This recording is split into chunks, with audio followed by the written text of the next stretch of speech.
been separate. They only separated them here, and they always fight with each other. Why? Because if they put them together, it all makes sense. Yeah, and the prison planet wouldn't be a prison planet anymore. That's why it was done this. Yeah, exactly. It keeps saying, okay, now it's happening. Okay, now it's happening. The planet, actually, to just have so many people cry wolf for the last 200 years, and nobody listens anymore when the end times do come. Yeah, exactly. One of the people that works there is a CIA asset. That doesn't surprise me. I wouldn't doubt several people in our workshops are too. I think they've been following us around for a long time. But that's okay. We don't do anything harmful. You know, I think they probably find the information interesting, so they keep coming back. Whatever. Who knows? It might help them. So let's see where we left off. Waving. Last graph. Okay, so we're basically at December 21st, 2012, and exactly what the potential is at that moment. This is the alignment that everybody's been trying to figure out what it means we're aligned with galactic core. It's actually the alignment of the rods. If you don't know that spinning bodies have rods and chambers, you have no idea, right? So you're going to try to figure out what angles are happening, what the stars are doing. It's not about that. It's about this. It's about when this frequency comes in here, which, you know, it's stationed in there at that, you know, it's actually coming through and kind of hangs there. That's a period that rotates very slowly. So that is kind of a thing that these things pass through. But at this point, right here, when we hit December 21st, 2012, our rods will cross into this and cross. It makes a, what's that, a right angle? I think I don't know my angles well. It's like 90 degree, where the solar rod, made more powerful by the frequencies they're going to blast through here. Because what they're going to do different here than when this alignment usually occurs is they are opening what's called the Procyon black hole center, and they are going to beam in frequency from the parallel side for the final kick. And that kick will send a powerful frequency burst through here, through the solar gates, that will hit our rod as it crosses over, and that will make it spin, which you spin that rod, it's going to spin the whole thing. And actually, part of it, because they're actually already on a spin in the opposite direction, part will spin one way and part will spin the other, and it would snap the crust. And it would be like, you know, within a 3-day roll and everything gone. And because they're only interested at this point, before there was some takeover games and let's play with it for a while and evolve with the DNA, but at this point, the big guys, they're only interested in the quantum of energetic food that can be drawn in. They don't even want to play with the little guys, like is way beyond just the Anunnaki and the Draconians anymore. It's, you know, this is multi-matrix warfare that is happening here. And we've got all sorts involved that we're not even in the Voyages books. We didn't even know about them then. They told us as on a need-to-know basis, by the way, we have Borgia now. By the way, we have Thetans now. By the way, the Thetans are from parallel Earth. Yes, they were part human and part something else over from parallel. And they invaded here 75 million years ago as well, right, and tried to take over the planet then. So it's very interesting, and it's like everybody's represented on Club Universe Earth right now. All the little teachings of each little, you know, fallen group. There's a few that actually are connected with our teachings that aren't fall groups. We haven't found them yet. It would be nice, right? You know, it would be so lonesome, because it's a bit lonesome standing out here and trying to explain this to people.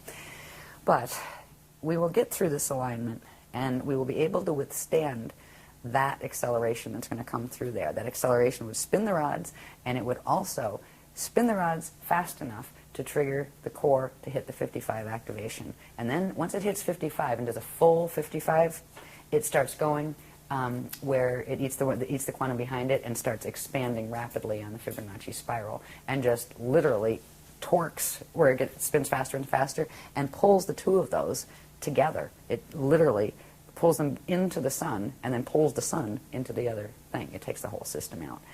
It's the level of technology involved in this is just, in my mind, mind-blowing. Just looking at, oh my God, you know, what kind of consciousness are we dealing with here? You know, our scientists look like little kindergartners by comparison. Oh, wow, we back engineered a spaceship. Whoopie-doo. That is impressive, horrific, but impressive, okay, scary. But at this point, we have to say that this is not going to happen, and why?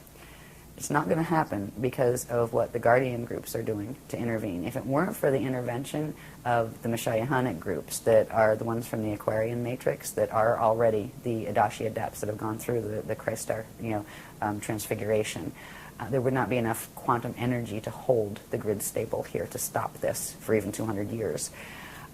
There's two things. One of them happens this weekend that is the beginning. It has to do with what ultimately becomes in 2012, progressively, what's called the mirror in the sky.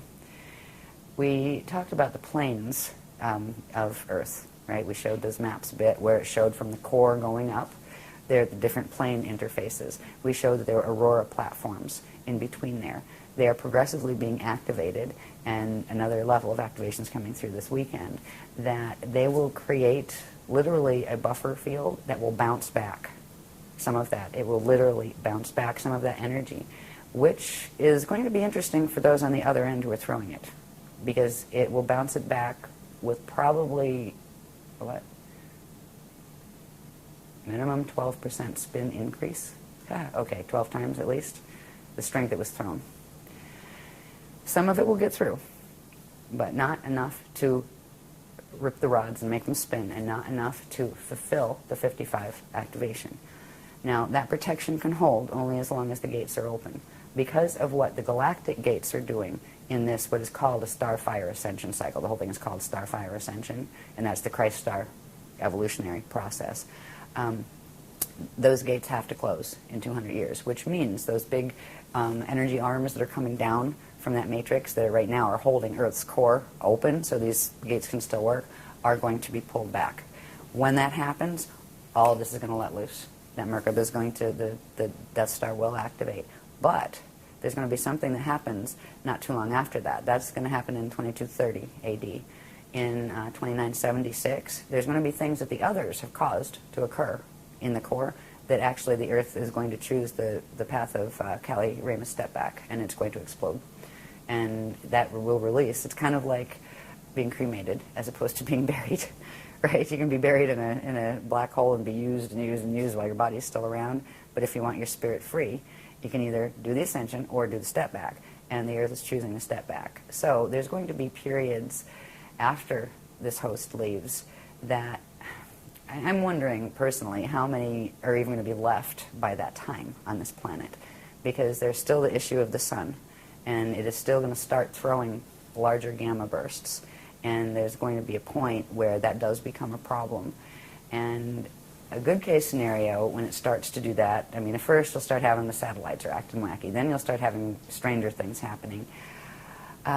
There will be a period, I think, and I'm not sure what time frame, they haven't solidified this yet, probably because it's still in flux. It depends on some of the things that the people on this planet choose to do, what the Illuminati choose to do, basically. Because certain things will slow things down as far as Earth changes and solar issues, and certain things will speed them up. So that's why, yeah, okay, I'm asking them if that's why they're not giving exact time frames. But there will come a time, I do believe, where there's going to be some very strange electromagnetic storms that become the norm here. Life as we know it now is going to change. The civilization as we know it now is going to change. It's just a matter of when within that 200-year period. One of the things that will accelerate it has to do with something that we're going to be learning about in this workshop that I just know a little bit about, and I'll know more by Monday like everybody else, that has to do with what the those who make wings and things are up to, the Quartium. There's a certain thing they're trying to achieve. They would like to take over this program and make that theirs and make it fall in their direction. They're not going to achieve that, so they do have a plan B that involves providing a weapon technology to the humans, the Illuminati that they're working with here. They're tricking them, actually.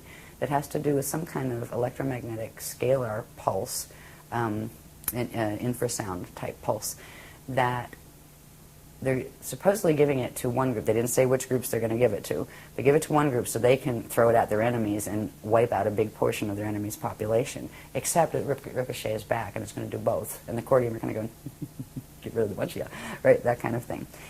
There's going to probably be an escalation toward war progressively. If you look at the soul groups on this planet, the people who live on this planet, the people who are controlling countries on this planet, everybody hates each other. You know, the Palestinians and the Jewish people, the Muslims and the Christians. I mean, get over it, people. They're not going to get over it. That's the problem. These are soul groups. It's not just about the little people on the ground. Those people are connected to things they don't even remember exist. Those soul groups are having wars with each other. They are trying to wipe each other off the planet, because whoever gets left with it might be able to have the resources enough to get off it in spaceships when the time comes, if they're planning on being the ones left. And the Christ's purpose in this is to just hold ground and keep the gates open for the 200-year period and help as many people who want to learn how to get as far as they can with their biological evolution. If they can't fully go into a transfiguration, that's fine. You can learn how to bardo properly so you don't get stuck in your body once it does die, and you can get out into the proper gate sets and not get caught in the wormholes. That's our job, is to keep that potential alive on the planet. What the others do around us make it really, really ugly at a certain point. That ugly could happen as early as 2019 to 2022, because that's around the time that there's a strong possibility. It's not phase locked in yet. It depends on who chooses what, and now it's Illuminati choosing. Good luck with that. What they choose to do with the Cortium's offer on a certain weapon, but there's also something the Guardians are doing to make it more appealing to not bother, and that has to do with the activations of the ancient arrow sites. Because if they're activated on the crystal spiral, the weapon that the Cortium are using won't work. Okay. Welcome to our weekend. That's actually along the lines of the positive side of the Wingmaker's material. Yes. Okay. Yes, because those sites belonged to the Guardians originally. Okay. Yeah, and so because there is a distinction, the Cortium is not the Wingmakers. Okay. The Wingmakers are actually the positive beings that would be similar to what you're calling the Guardians, in essence, as they're described in the Wingmaker material. Yeah. Okay. Right. I'm just telling you what it I'm sure they talks think they're about. very nice. Okay, but they're not the Cortium. This is a different group. Okay. Okay. They're actually part of the same group. No, not according to the Wingmakers. According to The Guardians, Cortium they are the bad guys in the Wingmakers. Uh-huh. Okay. I mean, you have to, I understand that you haven't They're still gotten saying into that the the Wingmakers. Cortium are the Wingmakers. They made up the story. Okay. Okay. I mean, Right? And this is isn't the what, people on the ground. This isn't the people who No, I discovered the understand. sites. I'm just telling you what the information tells you. Right. The information tells you they're two different groups. Yeah.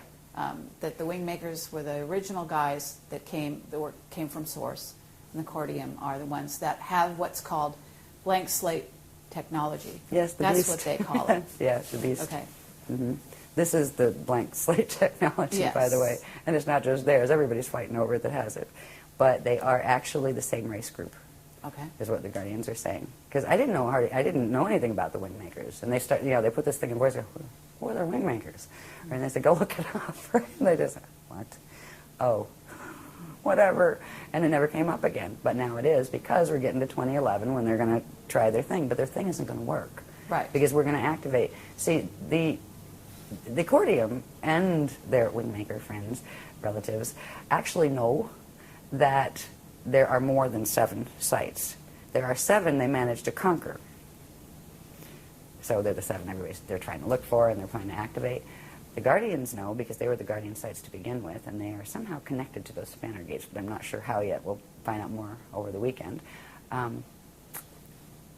They know that there are 12 primary and 24 secondary. Now, if there's only 7 compromised, if you activate those others, they'll quantum override the compromise and fix the broken arrows. And that's exactly what they're planning to do. And by the time this gets aired, it'll be done. Okay. By Monday, it'll be done. And I remember when they came to me and said, we're talking about Wingmakers? I said, I don't know anything about Wingmakers. And I said, we do. It's like, okay. But the people have been tricked by these groups. It's something that you had mentioned, where you play one side off the middle, where you pretend you're being victimized, but it's actually you're playing both sides. That is what they're doing. The Cortium and the Wingmakers are the same group. They are the same soul group. They are the same race group. And they may have differences in their issues, and they have different... I think they evolved in different lines, and they're warring with each other. Because right now, this is about a war from the Toral Rift. Mm-hmm. They said they're coming from, 2770 AD? That's where they're coming in from, right? That's after this place has gone into Toral Rift alignment. So there are wars taking place between them, one blaming the other, et cetera, et cetera. But they're the same race group that's fighting with each other. And they both want to take the quantum of this. They want to take over this mission. It's kind of foolish because they're taking on a bunch of big guys that you have to be really, really arrogant if you're a fallen angelic group to really even attempt. To the ones who are controlling this now, like the Borgia, are one of the strongest and nastiest fallen groups that there are, and they're huge. They have a huge portion of the parallel Vecca system that went down, and parallel Akasha. So, like in the parallel Akasha, like good luck to them with that, but they're not going to achieve it because if it were allowed to go through, first of all, they would activate those sites. They wouldn't need to play games with giving weapons technology. They would just use it. And they would be the ones that were pushing the buttons for this extinction to occur. The whole thing is a trickery. Now, some of the things that in the sites were from our guys, right, at various times. But some of them were from theirs. That's why the art, it's very dangerous. Some of it's wonderful and beautiful. Others of it is coded mathematically like that to trigger the Metatronic stuff in your DNA. So you have to be really careful. There's ways to watch stuff with a screen, right, where you just put the screen. Yeah, and there's ways like if we're the same way you do photography, if somebody takes your picture, you put the screen up. So it's really funny if you ever try to mess with somebody through a photograph or even just find out who they are and do a psychic read, if they're good at screening, they'll come right up in your face and go, excuse me, you didn't ask, right? So there's these games that we play. Like whenever I do anything on video, there's the screen is there. You can do that when you're looking at the art, or the music is more dangerous because if you get the other stuff, the sound tones work even more quickly than the optical pineal induction does as far as triggering the DNA. Yeah, so I just avoid it, the whole Wingmakers thing, even though some of the art's very pretty. It's like, whatever.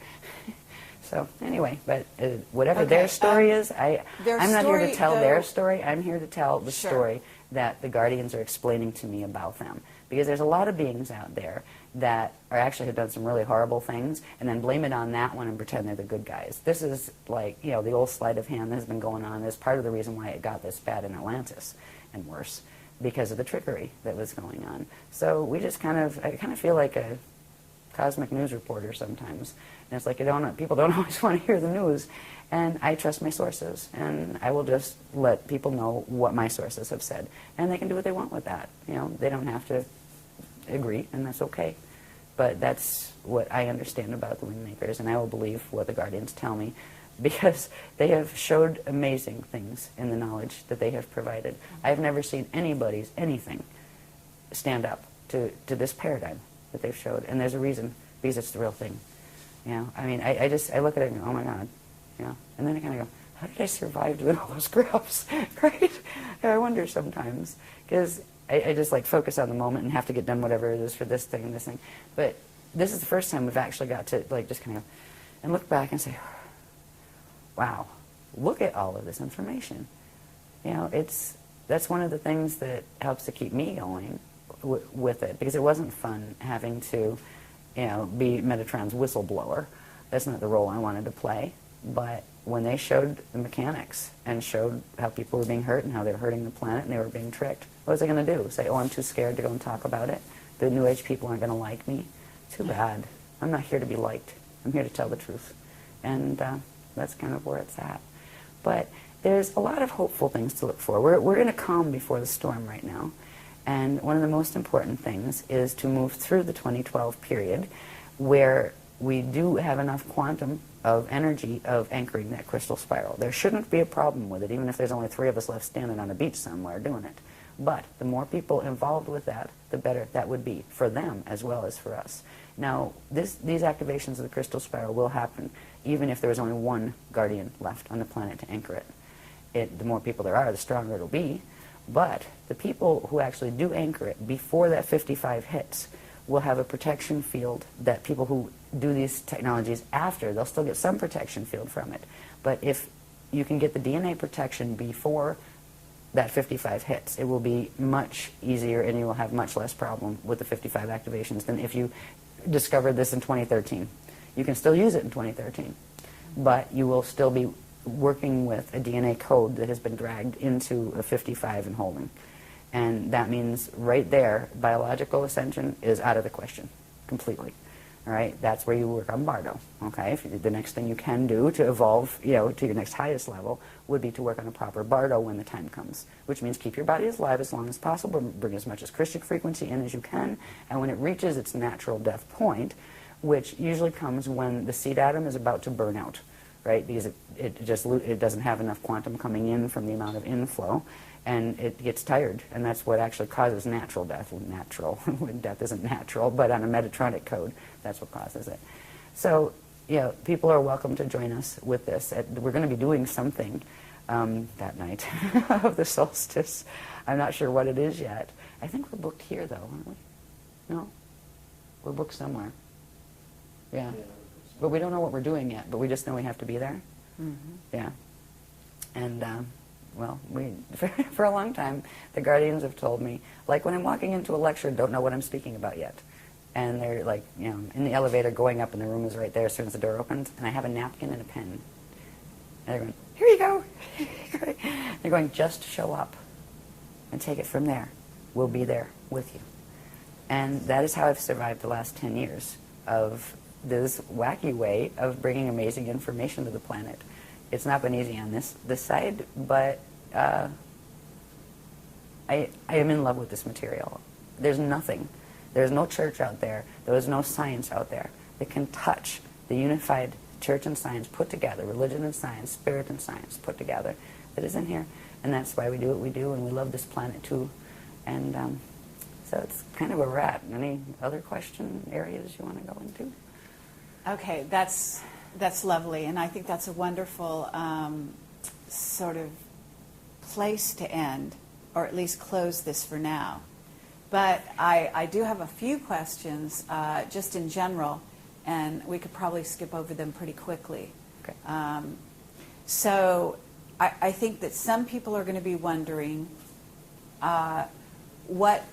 whether or not some of the most recent occurrences, like what happened in Haiti, That's on the workshop itinerary to talk about that. So if you could talk about that a little bit in terms of, because there's also a grid line in which goes through these points and joins them up. So I'm wondering if that was targeted by HARP and what your knowledge is and what you've been given on that regard. Because that is already listed on the workshop itinerary, that's something we're going to be talking about. Yes. I would be glad to answer that later, but we'll have more information. I have information on it, Okay. but out of respect for the people coming to the workshop, we'll release it there first on I that. see. But Okay. yes, it is connected. Yes, there's a specific thing that triggered the Haiti earthquake that was done on purpose. It wasn't done to cause an earthquake, but they knew that would be the result of it, and they didn't care, as usual. Right? Yeah, it's connected to something. Let's just put it this way. It's connected to something called the gravitron that's in the Gulf of Mexico, and it's connected to something called the Alpha Omega temples and the Spear of Destiny grids, which happen to be draconian grids, all right, the Omicron draconian. So it has to do with certain activations taking place there, and that is why that was caused. And the Chile one is also connected, but that was actually a counteraction. That has to do with the wingmakers, not the Cordium. Wingmakers helped that one along. Yeah. The earthquakes aren't being done on purpose, but they are. The result of that probably happening is known when the certain grid mechanics are being done, and they're doing them anyway. Yeah, and there will be more instances like that. Okay.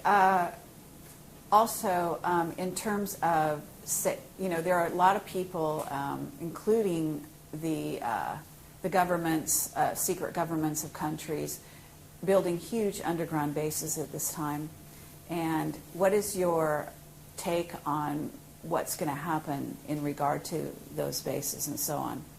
I think they're expecting the solar flares to come sooner rather than later. Okay.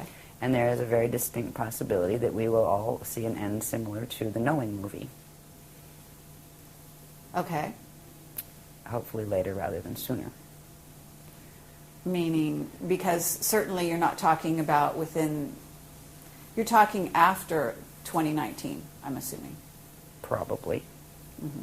See, these are some of the things that it depends on who does what here, and also who does what in relation to this mess, running through the solar grids and all of that, how fast or slow things will be. Okay. because eventually there will be Earth changes. First thing is to wake up in 2013 and have one of those kind of, what was it, Y2K mornings? Oh, that was boring. Nothing happened, still here, right? That would be good. And that we'll probably succeed with. Then what? Then we still have a bunch of countries that are being motivated to try to rip each other apart eventually. Then we're having a bunch of people still doing grid wars, and that's not going to change anytime soon. And we still have a sun that is progressively separating from its Rasha body in Bardo ring waves, one a year. The 15th level one comes in 2022.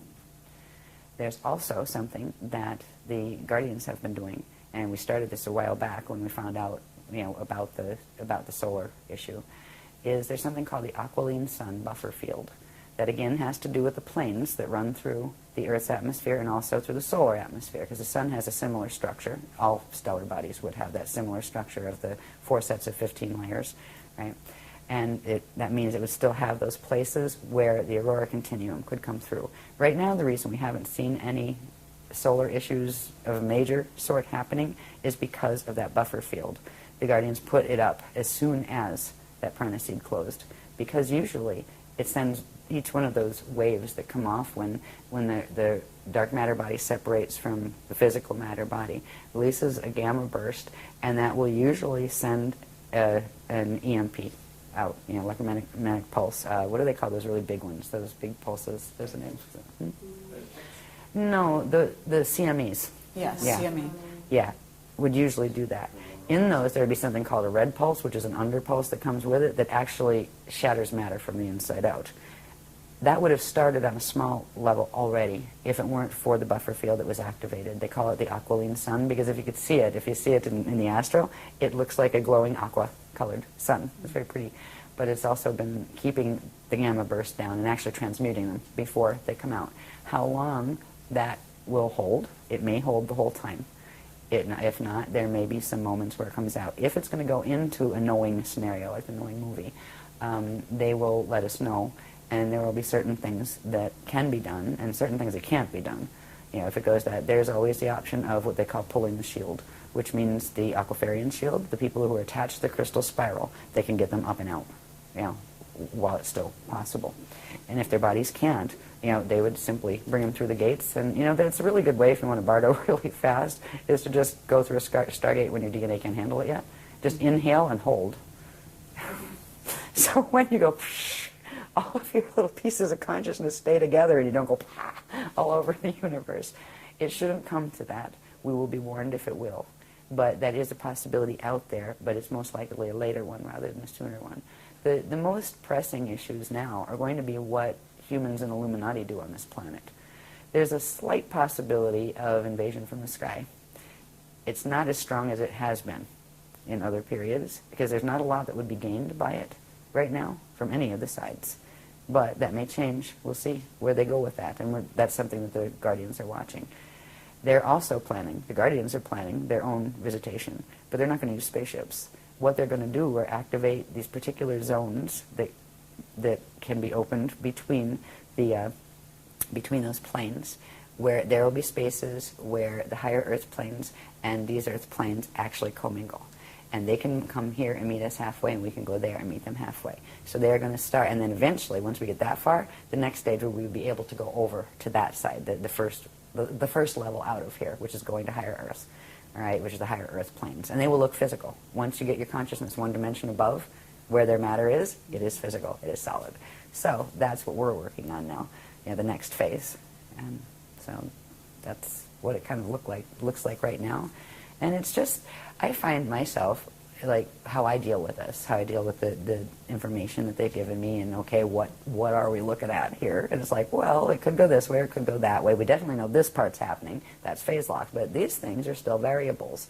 And there's a lot of things that are like, it's not a matter of if, it's just a matter of when, but when may be like closer to the end of the load-out 200-year cycle, and that kind of thing. So it's just kind of like watch and wait and learn how to be at peace anyway, and not let it wreck your day, and not let it make you scared. And there's a space, especially with working with some of the techniques that really do get you into a state of expansion where you feel that connection, that living connection to God's source. It wouldn't matter if I ever heard a guardian again. I feel the living connection with Source. I know I am okay. Whether my body lives here or doesn't, that's okay. I am okay, and I am home. And that is a space that I hope to be able to help other people to reach, because it is the space you need to go through these times in, where you can still smile and still make jokes and mean it, and still, most importantly, love everybody. Because with the horrible things that have been done to this planet and people do to each other, and not just ETs, by the way. A lot of these people are not just ET, but they're ID, interdimensionals. Not all of them use spaceships. Some of them use those nasty Merkaba fields, right, as their transit vehicles. But to be able to keep the love there anyway is part of the lesson, I think, that consciousness comes into situations like this to move through. It's almost like a test of your merit on, do you really love? Do you really know what that means? Can you still love them even though they did that?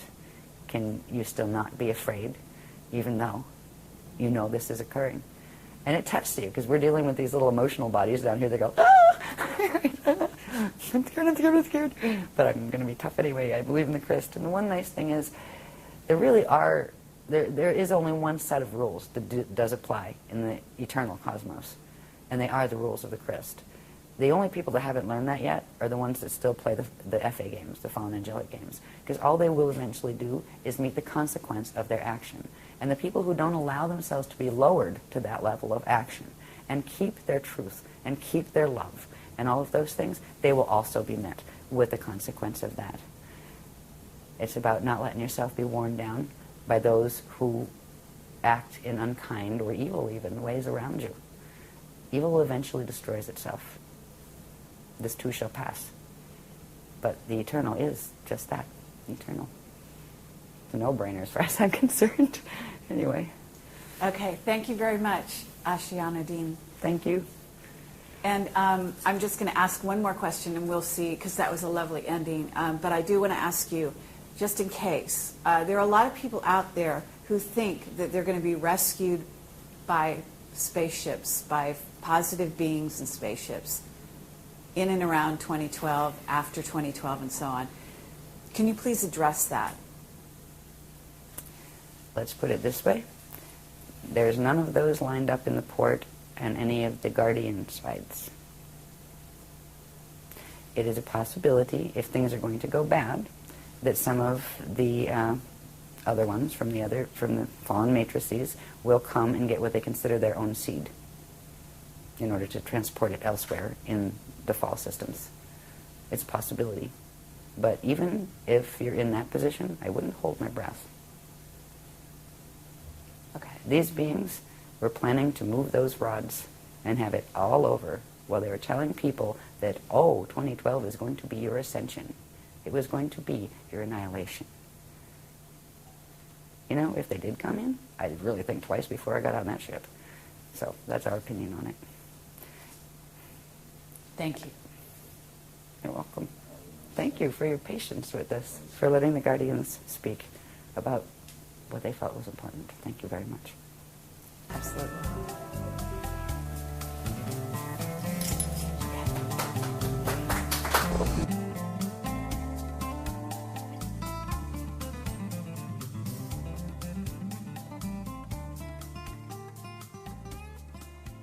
They were given an agenda that they thought without any doubt was rolling out, and it simply isn't.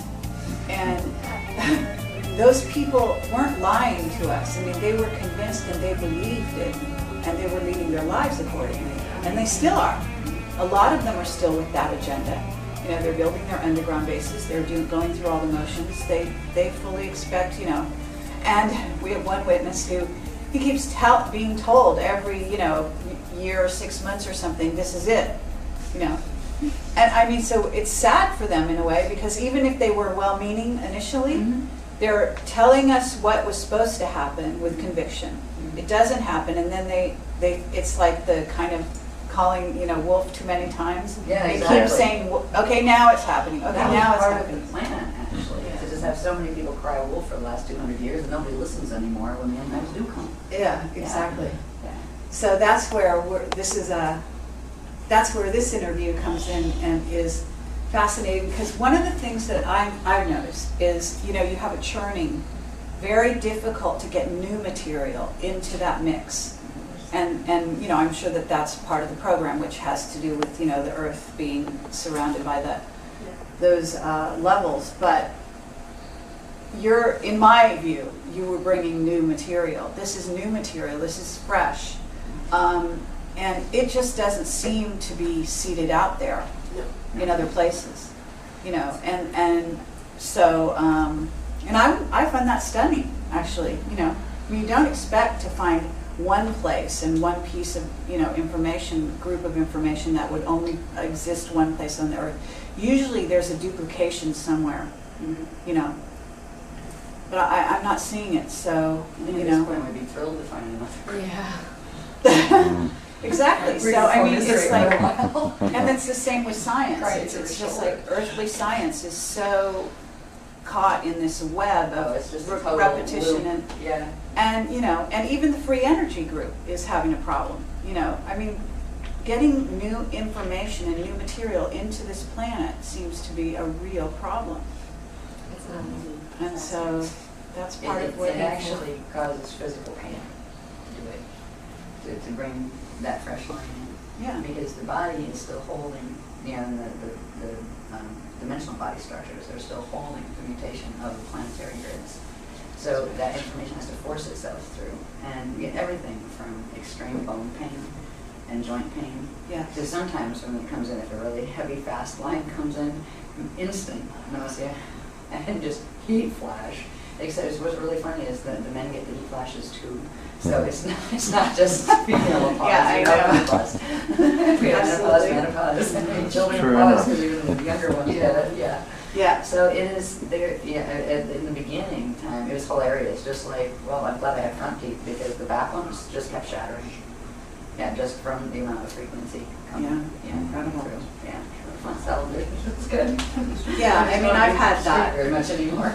happen also. I mean, I think that there are also places on the planet where this is more likely to happen than other places. Egypt is one of them.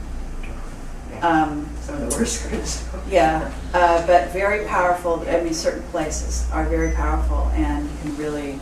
I mean, I've been hit just incredibly, where I've just I've fallen on the ground and stuff, type of thing. So it could be very intense.